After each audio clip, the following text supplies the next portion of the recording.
Alright, what is up everyone? So, I am going to be putting in a lift kit on my new to me, 2020 Silverado. This one's got the 3.0 Duramax. Really loving that, but that'll be a different video. But today we're going to throw in some Bilstein 6112s. Now these are modified. I did a little modification. I will put a link into that video kind of up here. But yeah, these are modified, a little more extended, hopefully a little more travel. Have some spacers. Depending on what height I get, I'll adjust the spacers as I need, and then some rough country upper control arms that are going in on the front. So I'm hoping to get close to 3.5 inches lift, and I will be putting 35s on this, so that'll be exciting. But yeah, I'm not going to do a step-by-step how to install these. I'm going to put them in, but I'll show you measurements before and after on everything, and yeah. Okay guys, so I wanted to show you guys kind of a droop travel.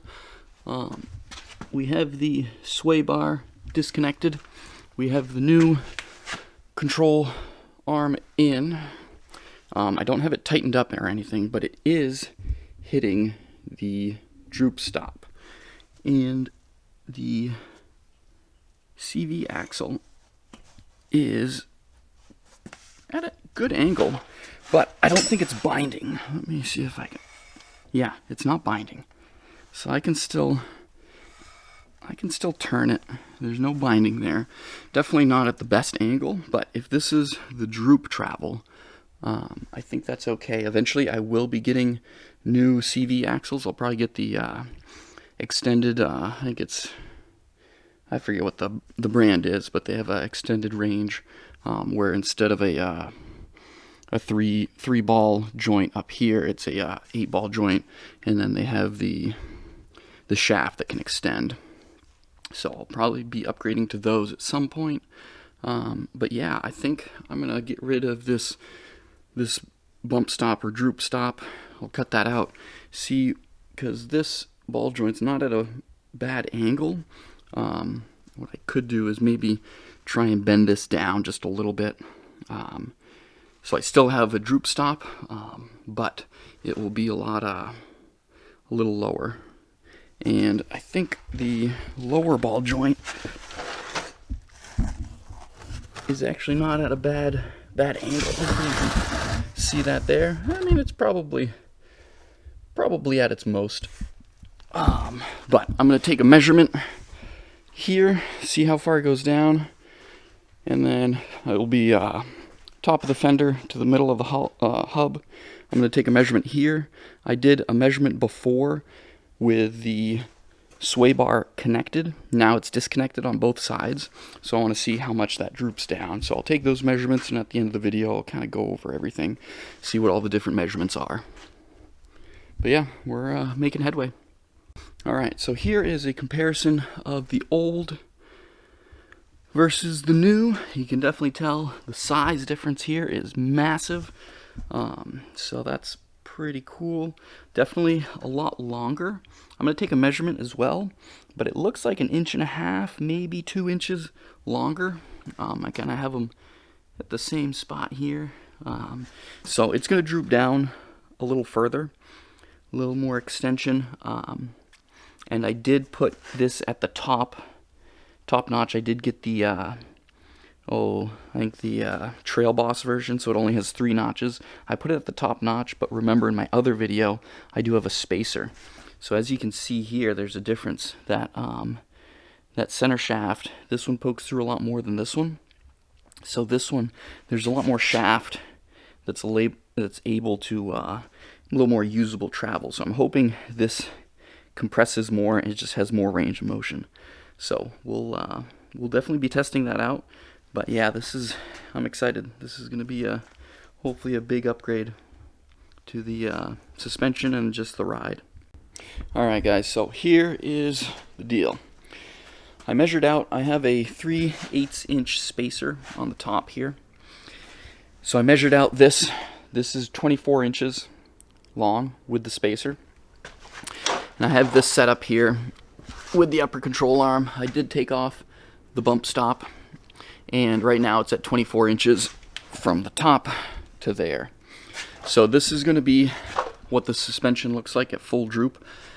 Definitely on its limits. Let me see if I can get a better shot here. So yeah, definitely a little much. It's kind of tough to see, but it's definitely at its limits. I would not want to go any more. I'm at the point where I'm tempted to not put on the spacer and just run it straight with no spacer. But I think I can get away with the spacer, and then I think this full droop will work. Turning this does not bind. My main concern is that joint right there. This one's definitely on its limit, but I think it will be okay. So obviously it's not going to ride at this height all the time. But I'm definitely curious to see where this lands on its ride height. So I have, I think it's 5 1/4 inches of travel on this guy. That's full travel. So I want to see where it lands.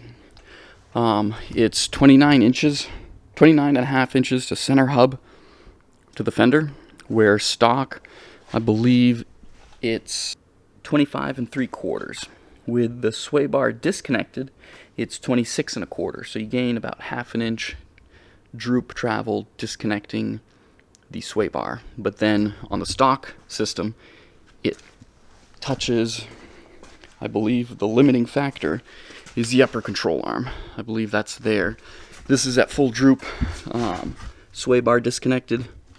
It's not touching, hopefully you can see that, but it's not touching the droop stop. So I believe it's this guy that's the limiting factor, or it's the actual strut. But anyway, it won't droop any further. So that right there is 26 1/4 fender to center hub. While this guy, with the upper control arm, the droop stop chopped off, it is 29 1/2. So you're gaining a fair amount of droop travel. And then this guy is, let me look at my notes here, is 23 1/2 inches long, not including that spacer. And then the stock extended strut is, let me look at my notes, it is 22 inches. So you're gaining 1.5 inches just with the strut. And then the 3/8 spacer, you're adding a little more. So you're just shy of 24 inches. So I think I'm going to run the spacer, and I'll see how it goes. I can always take it off later down the road, because I might want to get some upgraded CV axles. I'm not sure how the sway bar is going to connect up. Definitely running it at this kind of droop, I don't know if it'll bind, so I might end up having to take off the spacer here, but we'll see. And I'll cross that road when I come to it. But that's where we're at. I'm going to start putting this stuff together, and yeah, I think it's going to look pretty good. Okay, so here it is. I got the upper control arm in, the strut is in, and it's looking really good. This is at full droop. Sway bar is disconnected. So I believe I'm sitting at 29 inches fender to hub, where before without the strut I was kind of guesstimating 29 1/2. So it's fitting really nicely. The only spot that is really close to hitting is right there, but as you can see, it's just barely not hitting. So I think the only thing that is holding it up is the actual strut itself, so that's good. I don't know if I'll put in maybe a droop stop maybe down the road in there. We'll see. But for now, it looks really good. I did not do the spacer up top. I just went with just a straight strut. So I think that's a little better. If I do want to add anything, I will add in maybe a couple spacers just down here, just to get maybe a little more lift if I want. I did put a jack underneath to lift it up, and I'm guesstimating right around 2.5 to 2 3/4 inch lift. So not as much as I would have liked, but I think the up travel will be really nice. I'll be close to 3 inches of actual droop travel from ride height, so I think the travel on these will be really nice. So yeah, the other side, haven't done the other side yet. There's the old one and the new one, so this is still stock here, but I'm going to swap it out, and then yeah, we'll probably take it out for a ride and see how it feels. Alright, so here it is, guys. I got everything put together. Yeah, looks good. This side's all done. The other side's all done as well. This is sitting much higher. I did take a measurement of the fender to the center hub, and I think I'll have to double check my notes, but it's definitely a lot more than 2.5 inches. But I think the truck, I still need to drive the truck, need to settle it out, but it is sitting much higher. So it's I think it's going to clear 35s very well. So these are the stock tires. Let's see what size these are. I think they're 265, 65 18s. I don't know what those come out to be, but they're definitely small. A lot of clearance here. I did do a bit of a tuck here. There's a bracket behind the mud flap that I took out, and then I was able to screw the mud flap back further. So this is now tight against that brace. I also did some cutting here with the plastic in the back, and then I added a screw to tuck that in further. What I might do is I might cut a little bit here, probably once I get some 35s. And I'll do the same over on this side here. Cut back there, but I did do the same thing, put a screw in right there to hold it back. But it looks really good. Control arms look nice. The ball joints, the stock ball joints, were definitely kind of on the looser side, so I'm really glad I swapped those out. But yeah, this is again no spacer on the top, modified struts that I did, and it's sitting really nice.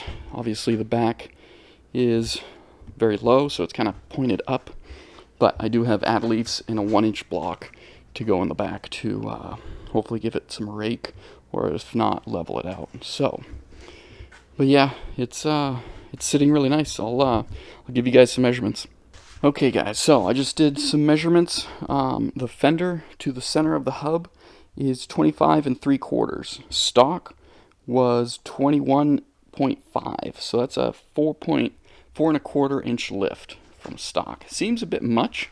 I think it's going to settle out a little bit once I drive it around, but that's pretty good. I also do have, I think it was like 2 3/4 inches of droop with the sway bar disconnected. So I still have a good amount of droop. So once it settles out, I'll have more droop.